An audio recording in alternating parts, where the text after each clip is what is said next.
Iran के पास 408 kilogram uranium थी, वो कहाँ चली गई है? पूरी दुनिया परेशान है और बल्कि कुछ लोगों का कहना यह है कि वो रशिया के पास है और अब रशिया ईरान के लिए एटम बम बना रही है। किस हद तक बात दुरुस्त है ये हम आपको आज के व्लॉग में पूरी तफसील से बताएंगे और आपको ये भी बताएंगे कि न्यूक्लियर प्लांट होता क्या है, ये काम कैसे करते हैं और क्या ईरान का न्यूक्लियर प्लांट्स जो है या प्लांट्स जो हैं क्या वो खत्म हो गए हैं वाकई, ये भी पूरी डिटेल के साथ आपको इसी व्लॉग में बताया जाएगा। और इसके साथ साथ अमेरिका ने न्यू नॉर्मल का ऐलान कर दिया है। उन्होंने बताया कि अमेरिका की जो सफारतकारी है अब हमने उसका रुख तब्दील कर दिया है।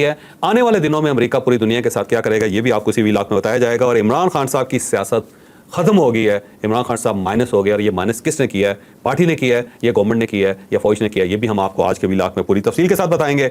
और इसके साथ साथ एक इंतहाई बुरी खबर है और वो खबर ये है कि हमारे एक मेजर साहब शहीद हुए हैं और ये मेजर साहब वो थे जिन्होंने अभिनंदन को गिरफ्तार किया था। ये शहादत कहाँ पे हुई और अब हम मजीद कितनी कुर्बानियाँ देंगे पाकिस्तान के नाम पे पाकिस्तानी, ये भी हम आपको आज के व्लॉग में पूरी तफसील से बताएंगे। लेकिन व्लॉग की तरफ जाने से पहले मेरी आपसे रिक्वेस्ट है कि चैनल को सब्सक्राइब जरूर कीजिएगा और ये जो बेल आइकन है उसको जरूर प्रेस करें ताकि नोटिफिकेशन आपको मिलता रहे। और ये याद रखें कि अच्छी बात सदका जारिया होती है। अगर आपको ये व्लॉग अच्छा लगे तो किसी न किसी के साथ जरूर शेयर कीजिएगा। और हमने अपना कॉलम 0 पॉइंट ऑडियो फॉर्म में लॉन्च कर दिया है, आप इस लिंक पे क्लिक करके अब हमारा कॉलम सुन भी सकते हैं। और साथ ही हमने आपके लिए एक व्हाट्सएप कम्युनिटी क्रिएट की है। अगर आपको ताज़ा तरीन खबरों से दिलचस्पी है तो आप हमारी इस कम्युनिटी का हिस्सा जरूर बनिए।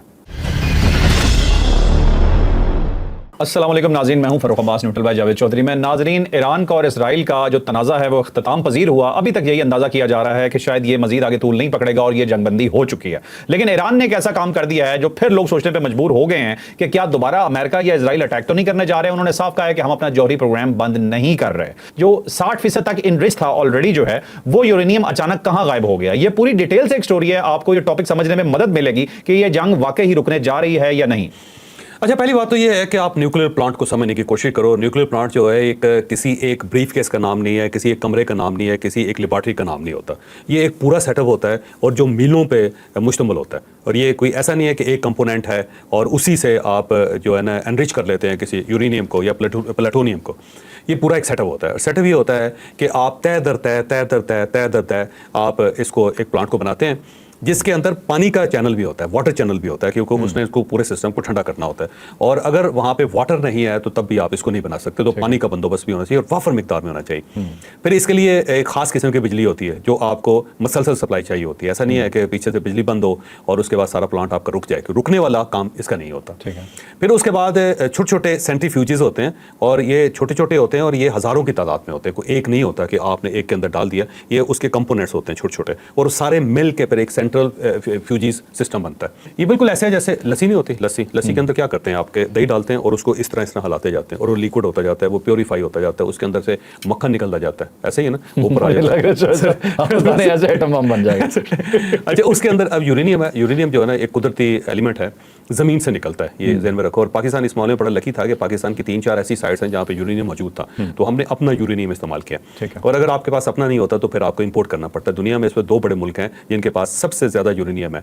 एक कज़ाकिस्तान है जो बिल्कुल सेंट्रल एशिया के अंदर है, दूसरा ऑस्ट्रेलिया है। पहले कज़ाकिस्तान जो था नंबर 1 था और अब ऑस्ट्रेलिया नंबर 1 है। तो अगर आपको फ्यूल के तौर पे चाहिए कि मतलब अगर पाकिस्तान के अंदर या किसी मुल्क के अंदर एक छोटा प्लांट लगा हुआ है और बिजली पैदा करने के लिए, तो फिर आपको ये यूरेनियम खरीदना पड़ता है कहीं ना कहीं से। पाकिस्तान के पास अपना है। अब सवाल ये है कि वो जो यूरेनियम है उसको आपने वेपन ग्रेड पे लेके आना होता है। पहले तो ये है कि अगर आप उसको ब्रेक करते हैं तो उसके अंदर से एनर्जी निकलती है और वो जो एनर्जी है वो बेसिकली आपको बिजली पैदा करके देती है या फिर वो बम के अंदर इस्तेमाल होती है।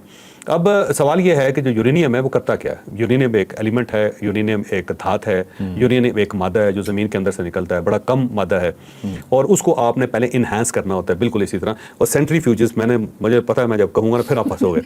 अच्छा, वो मसलसल चलता है और चलने के बाद उसको अपग्रेड करता जाता है और फिर वो अफसूदा जिसको कहते हैं वो अफसूदा होता है, एनरिच होता रहता है, प्योरीफाई होता रहता है, एनरिच होता जाता है। और उसके अंदर से क्योंकि तापकारी निकलती है और तापकारी इतनी खौफनाक होती है कि अगर उसके करीब लोग हों तो वो लोग कैंसर पेशेंट हो जाते हैं या फिर हलाक हो जाते हैं या फिर फौत हो जाते हैं। तो अब जो लोग हैं उनको आपने बहुत डिस्टेंस पे रखना होता है, उसके लिए ख़ास कपड़े होते हैं और वो एक ख़ास लेवल पे जाके वहाँ से फिर वो सारे सिस्टम को ऑपरेट करते हैं। अब उसके लिए आपको बिजली चाहिए, बिजली के लिए ख़ास किस्म का ईंधन चाहिए, फिर आपको इसके लिए भारी पानी चाहिए होता है जिसको कहते हैं ना जी भारी पानी, हैवी वाटर। और ये ख़ास किस्म का पानी होता है, ये भी आपको इंपोर्ट करना पड़ता है। ऐसा नहीं है कि किसी जगह से भी आपको मिल जाएगा तो आप उसको चला लेंगे।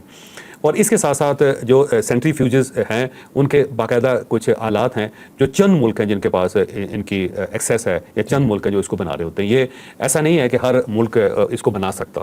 اور جب پاکستان نے بنایا تھا, اور پاکستان جب بنا رہا تھا, اور اس وقت کیونکہ لیبیا بھی ٹرائی کر رہا تھا, عراق بھی ٹرائی کر رہا تھا, تو ان دونوں کے پاس, لیبیا اور عراق کے پاس بہت پیسہ تھا, تو اس پیسے سے وہ بہت زیادہ چیزیں خرید رہے تھے. تو اس وقت پھر جو G7 ہے نا, اب G7 ہے, پہلے G5 ہوتے تھے, پھر G6 ہوتے تھے, اگر آپ کو یاد ہو. انہوں نے پھر ایک کوکم لسٹ بنائی تھی, اس کا نام ہے کوکم. اور یہ کوکم لسٹ یہ ہے کہ یہ سارے ملک بیٹھ کے فیصلہ کرتے ہیں کہ کون کون سی ایسی ٹیکنالوجی ہے جو ہم نے کسی اور کو نہیں دینی, اور اس کے اندر باقاعدہ طے کیا جاتا ہے کہ یہ ملک ہے جس میں یہ ٹیکنالوجی نہیں جائے گی, یا یہ دھات نہیں جائے گی, یا یہ ایجوکیشن وہاں کے کسی بندے کو نہیں دی جائے گی, یا یہ فارمولہ کسی کے ساتھ شیئر نہیں کیا جائے گا. اور کوکم لسٹ کے اندر انہوں نے فیصلہ کیا تھا لیبیا کو نہیں دیں گے, عراق کو نہیں دیں گے. پاکستان کا کمال یہ تھا کہ پاکستان کسی نہ کسی طریقے سے لیتا رہا, یا اس لسٹ کے بننے سے پہلے پاکستان نے بہت زیادہ چیزیں حاصل کر لی, اور اس میں ڈاکٹر عبد القدیر کا بڑا خاص کردار تھا. ڈاکٹر صاحب نے کیونکہ نیوکلیئر سائنس پڑھی تھی اور یورینیم انرچ کرنے کے وہ پروجیکٹ کے اندر شامل تھے, 3 ملک تھے اس وقت, 3 ملکوں نے مل کے یہ سارا پروجیکٹ کل بنایا تھا. اور اس وقت جرمنی تھا, ہالینڈ تھا, اور اس کے ساتھ ساتھ بیلجیم تھا میرا خیال ہے. اور ڈاکٹر صاحب کیونکہ اس وقت جرمنی کے اندر اسٹوڈنٹ تھے, اور پھر اس کے بعد ہالینڈ کے بھی اسٹوڈنٹ رہے ہیں, تو ان کو 3-4 لینگویجز آتی تھی, تو وہ ان کی یادداشت بڑی زبردست تھی.